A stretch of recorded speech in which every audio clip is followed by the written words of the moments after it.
Hey guys, welcome back to another video. Happy New Year! Yeah. So we're releasing this on New Year's Eve, so you're either watching it on New Year's Eve or sometime in the New Year, so we want to say Happy New Year to you. Yes, wishing you indeed. all the social media prosperity in 2020. Yes. So this video is going to be our 2020 social media predictions. We did this video last year for 2019 and it turned out pretty well. Yeah. I feel like our predictions did pretty well. We're some psychics of some sort. So you can check out that video here. It's over there, right? Yep. You can check out the video there to check out our predictions last year and how they turned out for this year. Right now we're gonna go meet a client quickly. We're in Toronto right now. We're gonna head downtown, grab a coffee, head to the office, and we'll meet you there with our 2020 social media predictions. Yeah. Stay tuned.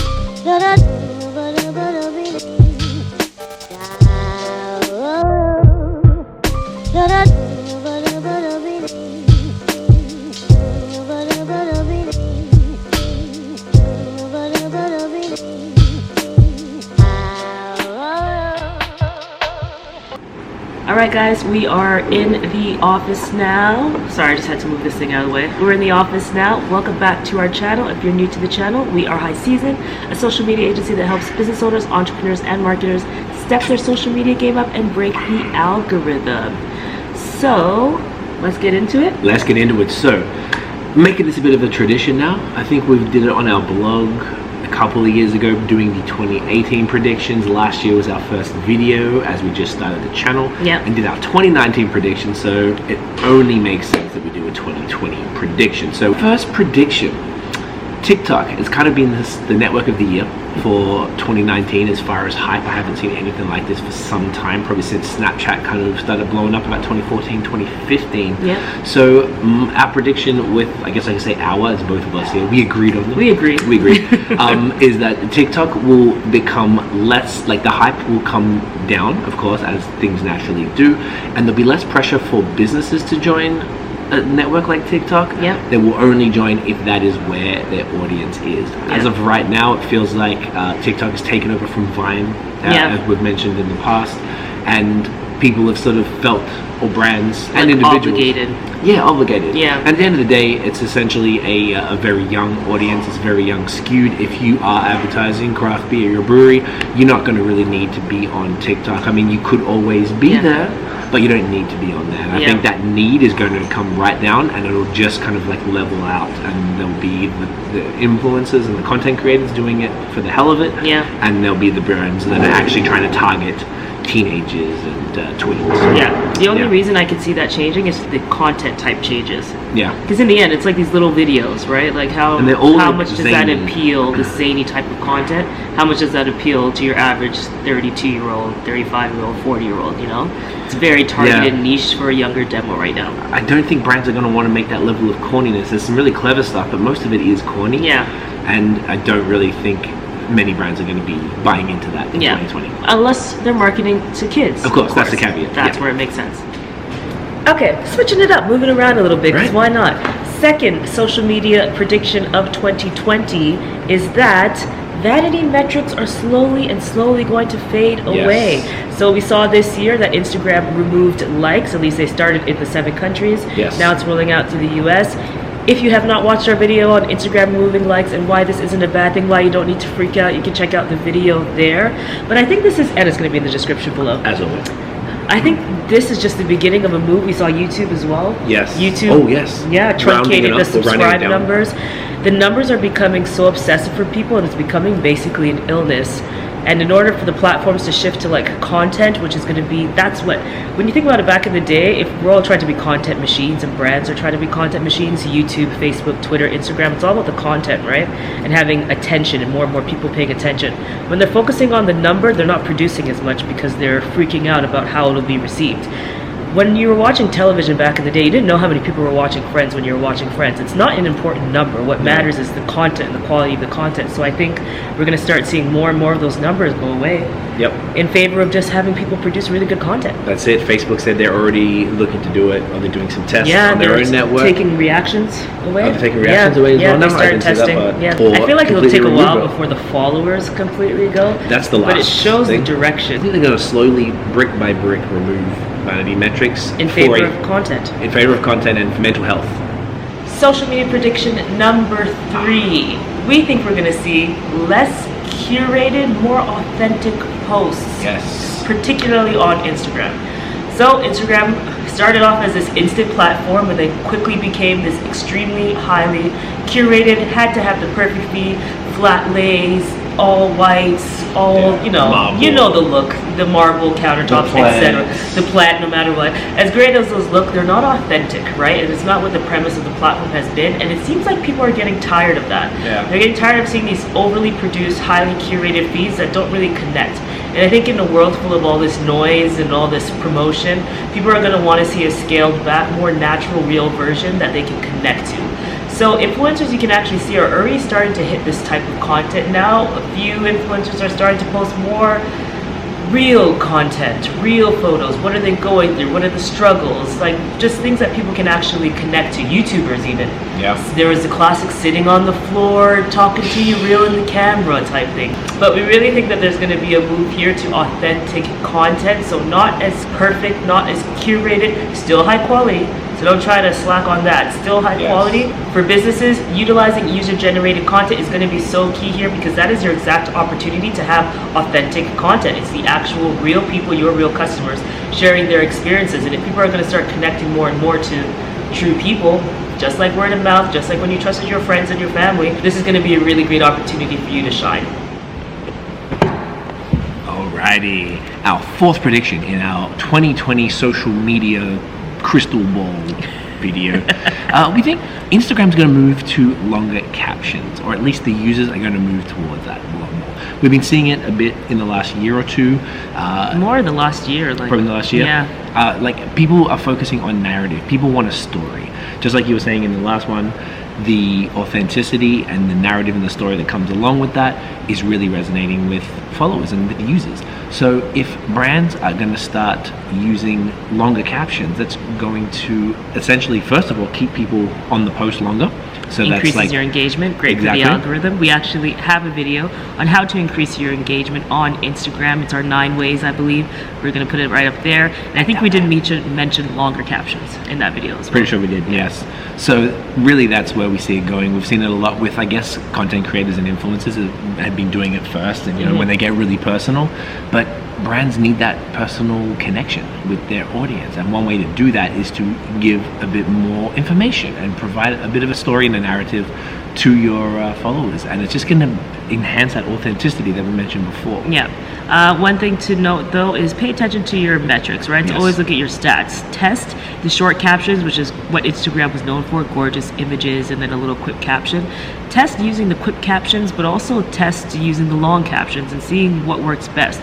Put them against each other and see where your engagement's the highest, and that's obviously the direction that you should follow. Exactly. Next one.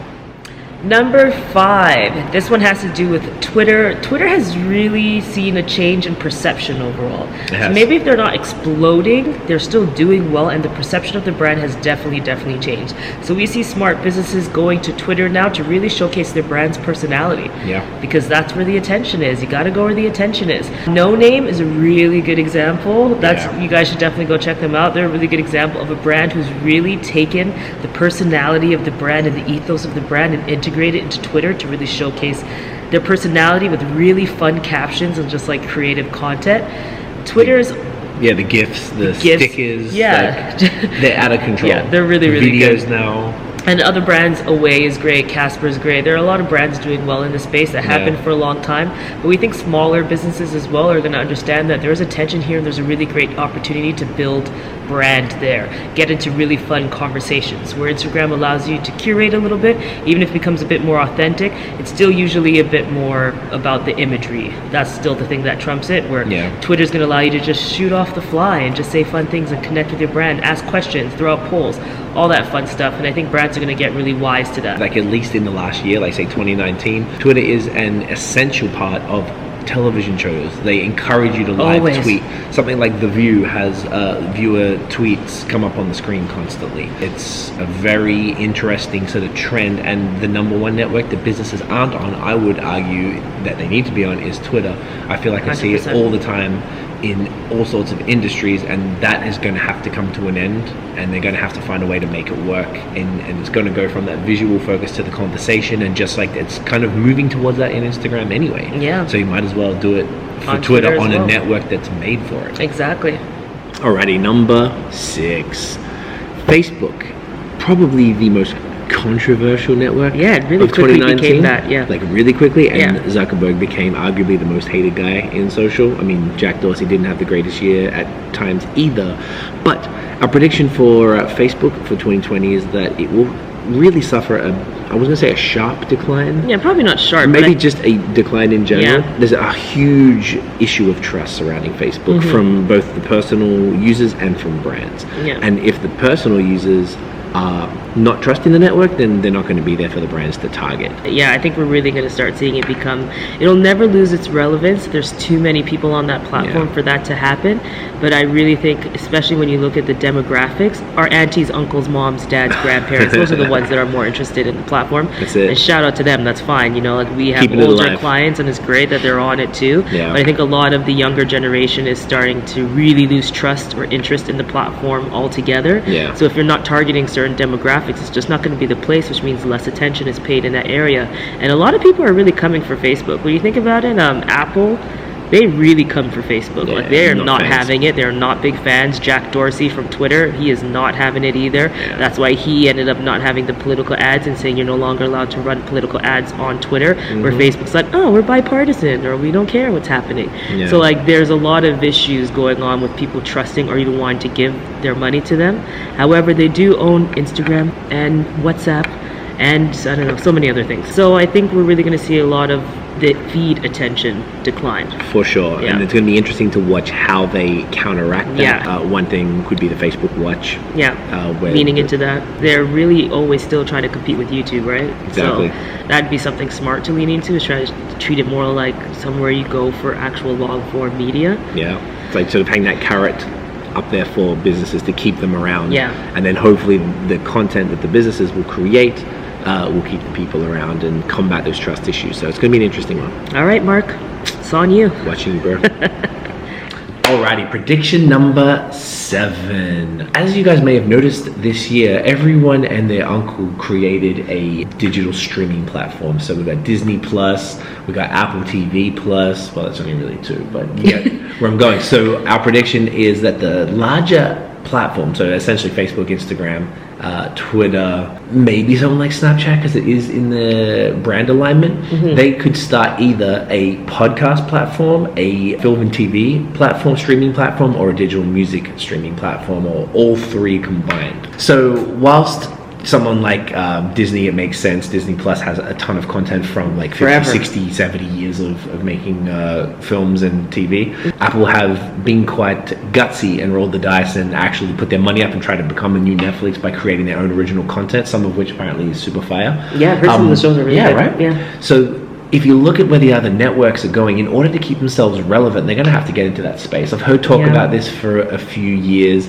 Now in 2019, a lot of things have happened. I guess Amazon one was the other one I was thinking too. Prime Video, which wasn't this year, but it's another large company that moved into that sector. If you combine that with podcasting, which is growing like insanely. People are opting to listen to podcasts before music now. That's where we're at now. Even we do that. I make music and I listen to podcasts more than music. If there you go. And I feel like that's a really big thing. So I feel like this could be a really interesting thing to watch, to see where they go and where they will put their money, because if that's where the people are heading, then these guys, in order to stay relevant in more ways and embed themselves in people's lives, like it's just like you can't live without Facebook, Instagram, Twitter, whatever. This is the next step. I think that's something for you guys to think about as business owners as well. Is there certain types of content that you can create? Does a podcast make sense for your brand? Like if all of these brands are leaning into it, see how you can make the same alignment and make yourselves just constantly in your customer's face, basically. That's what you want. You just want to be everywhere. That's it. Like they can't escape you. Next up. Social media prediction number 8. Last year, if you did watch our video on our 2019 social media predictions, we said that IGTV was going to really become something this year, because it was kind of when it launched, it was like, what is this? Nobody really wants to use this. And we're like, Instagram/Facebook are really going to put a focus on it. And what did they do? They started hounding us and pounding us with IGTV content. They added IGTV to the Explore page to make it easier. They added the feature where you can put the preview in feed, which really just saw an immediate uptick. As soon as you had that IGTV that you were able to put into your feed, then it automatically started coming up everywhere. And the numbers were about 5x. The numbers were 5x. If you put on something and you used to get 5,000 views, you'd be getting 25,000 views easily on IGTV. It's crazy. So we don't think that's going to stop. We think Instagram is just getting started in this area. And if you aren't aware, they just launched the IGTV series. Yes. So our prediction is that IGTV series will become something more dominant this year and for years to come. That's where the YouTube competition, I think, really comes in, because now you can create shows. Basically, you're going to be able to create a show with episodes that people are going to be able to tune into at any point in time. People want that consistency. That's what people love about YouTube, right? Yeah. You can have little small series in it, or you're just following someone's life. They're essentially a playlist. Yeah, they're going to become a playlist. Playlists are the one. That's why Spotify has done so well, that's right? It. And that's the main music discovery tool, so it only makes sense. Yeah. Like you said, YouTube have done playlists forever. Yeah. And now it's taking it into IGTV. So now you can organize it, put a description, keep adding to it. It's really, really exciting. We did that. You can check it out on our Instagram account at High Season Co. We added our Q&A series there. So if you're an Instagrammer more than a YouTuber, or we just know that we've had a lot actually really good feedback of people being like, love this series, because your audience doesn't always cross over. The people who follow us and watch us on YouTube aren't the same people who watch us or follow us on Instagram. That's it. So this is a really good opportunity. If you have extra content or video content that's here on YouTube, upload that to IGTV and make it a series. People will watch it on IGTV. It's becoming the norm, and since they made also the sideways. This year they also made it horizontal. That was all the steps to really say like, hey guys, we want you to adopt this platform. And when Instagram puts effort into something, you need to put effort into that thing that they're pushing, because that means they're going to push you along with it. Absolutely. All right, guys, the final prediction for social media for 2020 is... Oh, me? Yeah, I want you to do it. Less in-feed posts. We actually think that people are going to start posting less in favor of better quality content in general. Yes. This only makes sense. I think everyone felt a pressure in the beginning that you need to post every day. We always said that too. Yeah. But then the problem is that some people are posting every day without actually having good content to post. Yeah. So they're putting this pressure on themselves and then just putting out whatever just to be like, oh, I have to post every day. So of course, if you do have the content to post every day, you can, but there's no point stretching yourself thin. And I think a lot of people are feeling the fatigue of that. And we'll be posting in-feed less and focusing more on stories. Yeah. Stories is the fun one with less pressure, that you can put stuff out there. Of course, you can make them fun and curated with graphics and all that stuff. That's it. But in the end, there's still this pressure around the feed that people have. So stories kind of takes that weight off, and it also allows you to just be fun. There's a way to start incorporating better quality content in feed, as opposed to just mid-quality content in feed for the sake of posting every day. I think people are going to be leaning on to the former. And we've kind of said this in the past before. Yeah, we actually have a video how often to post on Instagram. Yeah, and for example, because it was always like just be out there as much as possible. That's kind of what it was. And I would say in the last 6 months, I've noticed across our clients and some of our own accounts that it actually performs better when you post less. Yeah. And it started to kind of like peter out. I was wondering why when we were posting so much. Yeah. And I just noticed that bringing that down made a difference. And of course, it makes it more special, the content. When it does come, you're like, oh, they really thought about that. And on top of that, the algorithm hack of posting in stories more really is part of the reason. And I think why this trend is occurring is, one, when you think about the likes are getting removed, right? So people are actually seeing a decrease in engagement there, which sometimes just makes it more frustrating for people in general. Even though there are ways to increase your engagement, check out our videos if you want something. We have an Instagram growth series and we have a few videos on that. That's going to be in the top left and in the description below. There are ways to increase engagement, but the fact that Instagram is decreasing that or removing the likes and then so much attention is in stories, it just seems like a natural path. For that to be, okay, well, if all the attention isn't in feed, let me drop my attention in feed and bring it towards the stories where everybody is. People are loving that quick 15-second moments. They're loving that. So give them more. Be where the attention is. That's it. That's always the aim. All right, guys, thank you so much for watching. Those are our 2020 social media predictions. Thank you so much for subscribing to our channel and for watching us this year. This has been our first full year on YouTube. Yes. And we haven't even been amazing in terms of content. We're still balancing running an agency and being able to put out content, but we're working on content calendars for ourselves in addition to our clients that are going to allow us to put out more content more consistently. If there is something that you want to see from us, let us know. Yes, please. We are in the comments. I don't know if you guys see. If you check, people are commenting on our stuff and we're always there to reply. So if you have something you want us to reply to there or just another video idea that you want us to film, let us know. Yes. We're probably going to be introducing some more interesting varied content, maybe some entrepreneurial stuff, because we've had some questions about what the life is like running a social media agency, how we started and all that jazz. So we'll be doing that as well. I'm looking forward to getting into some of that. We'll be peppering some of that in. Thank you so much for watching again, and thank you so much for subscribing to our channel. If you are not subscribed, hit the subscribe button. Get down there. Hit the notification bell so you don't miss any other videos from us. Let us know your social media predictions, what you see, what you think is happening, or what you've noted. It's always good for us to get that type of feedback as well. Follow us on social media everywhere at High Season Co. You can check out This Will Be a Blog Post, and we have many other blog posts over at highseasonco.com. Happy New Year, guys. Happy New Year, guys. And until next time, peace. Peace.